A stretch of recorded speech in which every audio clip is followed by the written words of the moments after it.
19 फरवरी 2025 को प्रयागराज महाकुंभ से एक आदमी अपने बच्चों को फोन करता है और कहता है कि तुम्हारी माँ का कहीं पता नहीं चल पा रहा है, मैं बहुत ही परेशान हूँ, तुम्हारी माँ कहीं गुम हो चुकी है। जैसे ही हम दोनों कुंभ में गए थे, साथ साथ कुंभ में स्नान किया था।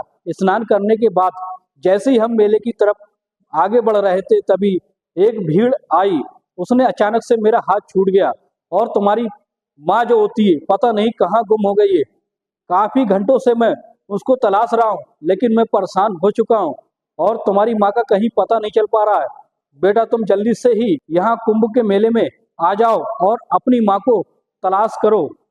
दोस्तों जैसे ही ये बात उसका बेटा सुनता है, तो सुनने के बाद दोस्तों वो अपनी मामा के पास फोन करता है और कहता है कि मामा पिताजी बहुत परेशान हैं और कुंभ में माँ उनके साथ गई थी और उनकी माँ का कहीं पता नहीं चल पा रहा है, और ऐसा करो हमें साथ में ही निकलना होगा। वो लड़का अपने मामा को और अपनी बहन को साथ लेकर कुंभ के मेले में पहुंचता है। दोस्तों वो काफी देर तक अपनी माँ की तलाश करते हैं, अपनी माँ का फोटो एक तख्ती पर लगा के चारों तरफ घूमते हैं, जगह जगह थाने में उनकी गुमशुदगी की रिपोर्ट दर्ज कराते हैं।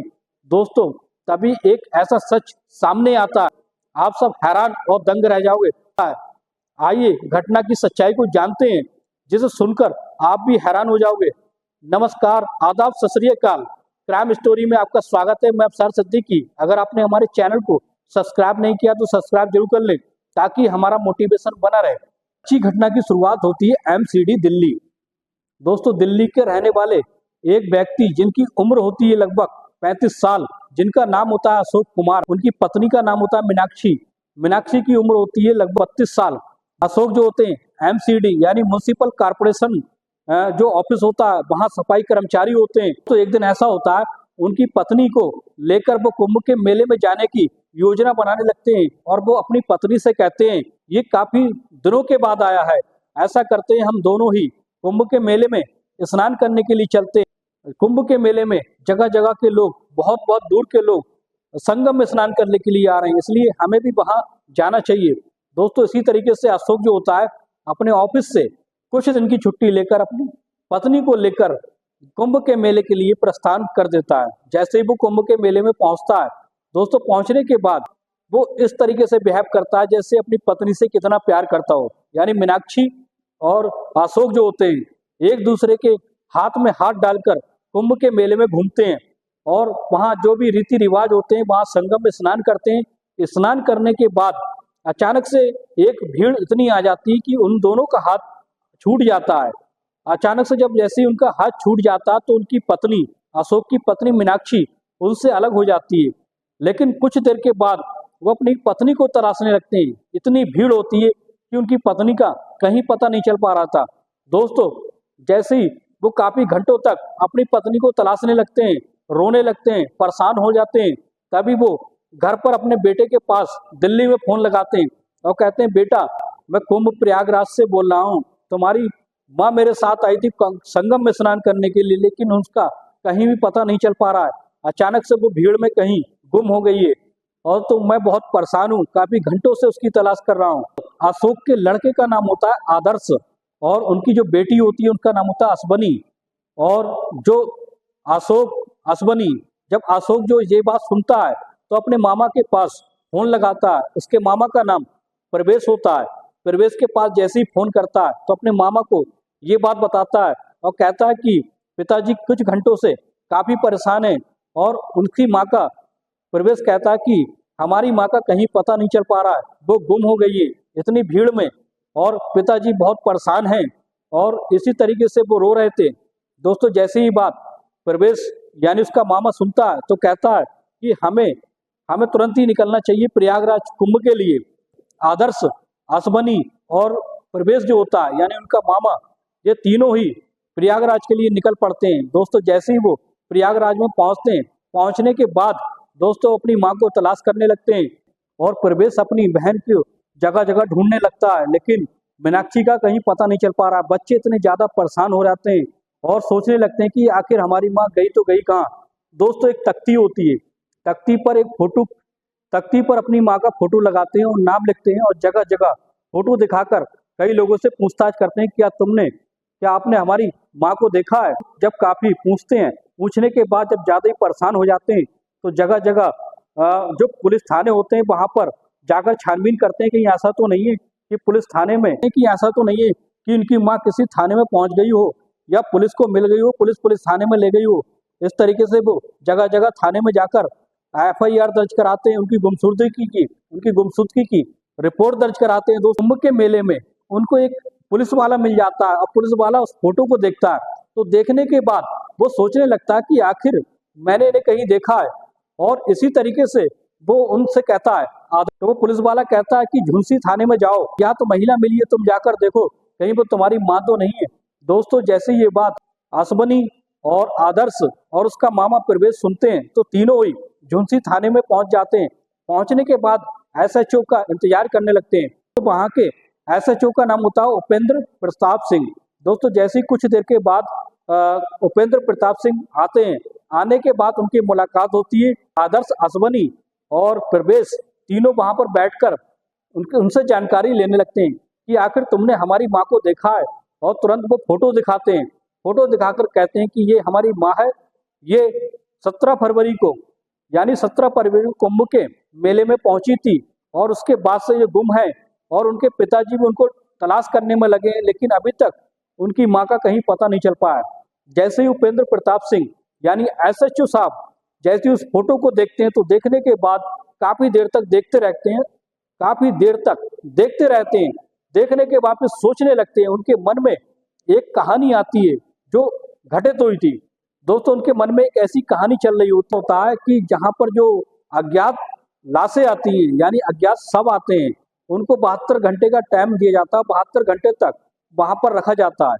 अगर 72 घंटे के बाद उनका कोई अपना उनको लेने के लिए आ जाता है, उस लाश को लेने के लिए आ जाता है, अगर नहीं आता है तो उसको अज्ञात समझकर उसका अंतिम संस्कार कर दिया जाता है। लेकिन अभी 72 घंटे कंप्लीट नहीं हुए थे। ऐसे ही SHO साहब जो मीनाक्षी की फोटो देखते हैं, फोटो देखने के बाद उनके मन में एक कहानी चलने लगती है, और वो कहानी थी 19 फरवरी 2025 की।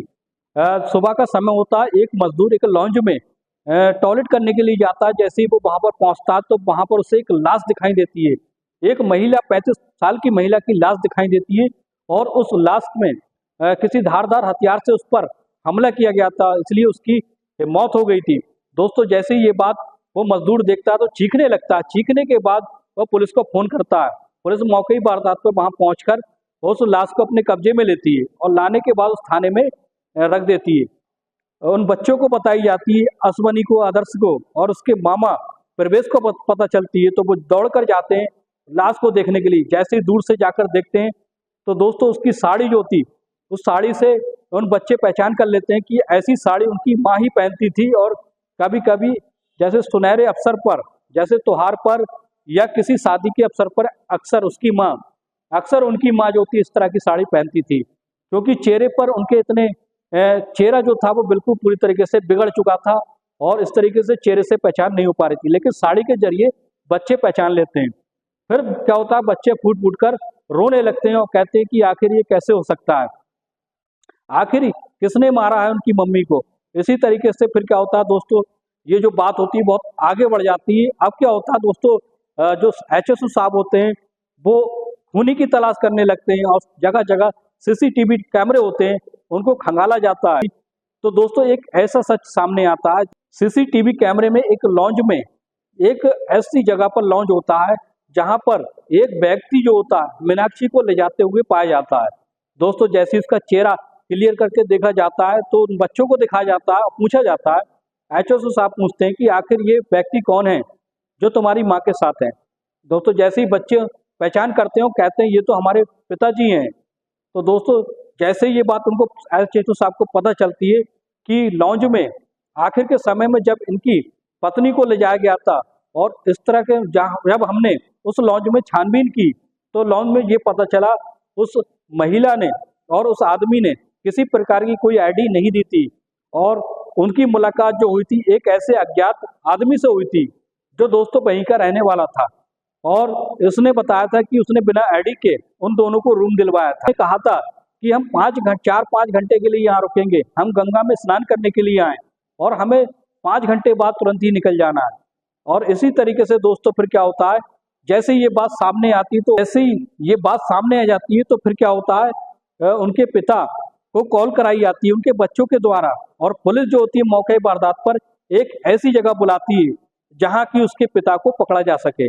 जैसे ही उनके बच्चे फोन कर कर अपने पिता को बुलाते हैं, पुलिस वहां मौके पे मौजूद होती है। मौजूद होने के बाद तुरंत उसके पिता यानी उसके पिता अशोक को गिरफ्तार करती है। गिरफ्तार करने के बाद थाने में लाती है और पूछताछ करने लगती है और कहती है पुलिस कि आखिर तुमने अपनी पत्नी को क्यों मारा, क्यों इतनी बेरहमी से उसकी हत्या की। लेकिन वो पहले तो ये बात कबूलता नहीं है, लेकिन पुलिस जब सख्ती से उससे पूछती है तो कहने लगता है, वो टूट जाता है और कहता है कि मैं दिल्ली एमसीडी में सफाई कर्मचारी हूँ और इस तरीके से मेरी मुलाकात एक ऐसी लड़की से हुई है जिससे हमारा अवैध संबंध था। को ये बात पता चली थी मीनाक्षी को, तो मीनाक्षी जो होती है उस बात का बहुत विरोध करने लगी थी। आए दिन उनके बीच झगड़े होते थे, लड़ाई होती थी। इसी बीच वो तंग आकर उसने ये प्लान बनाया था। अशोक कहता है कि इसी के बीच में मैं उसे एक ऐसी जगह ले गया बिल्कुल सुनसान, जहां लॉन्च में ले जाकर उसकी मैंने धारदार हथियार से चाकू से हत्या कर दी और उसका चेहरा बिगाड़ दिया था जिससे किसी को पता ना चले। और उसके बाद मैंने ऐसी घटना घड़ी, उसे कहा कि तुम्हारी मम्मी जो है वो कुंभ के मेले में खो गई है। तो अगर पुलिस को सीसीटीवी कैमरे में अगर सच्चाई सामने नहीं आती तो शायद अशोक का पकड़ा जाना नामुमकिन था। फिर इस तरीके से जैसे वो जुर्म को कबूल कर लेता है, पुलिस जो होती है उसको जेल में डाल देती है। मीनाक्षी का मायका जो यूपी शहर का था और वहां पर उसके मायके वाले भी उससे बहुत ज्यादा, उसके पति अशोक से बहुत ज्यादा नफरत करने लगे थे। और उन्हें जब ये बात पता चलती है तो वो और भी कड़ी सजा की मांग करते हैं। दोस्तों, इस कहानी को सुनाने का मकसद की भावना को ठेस पहुंचाना नहीं, बल्कि सच्ची घटनाओं को आपके सामने लाना होता है।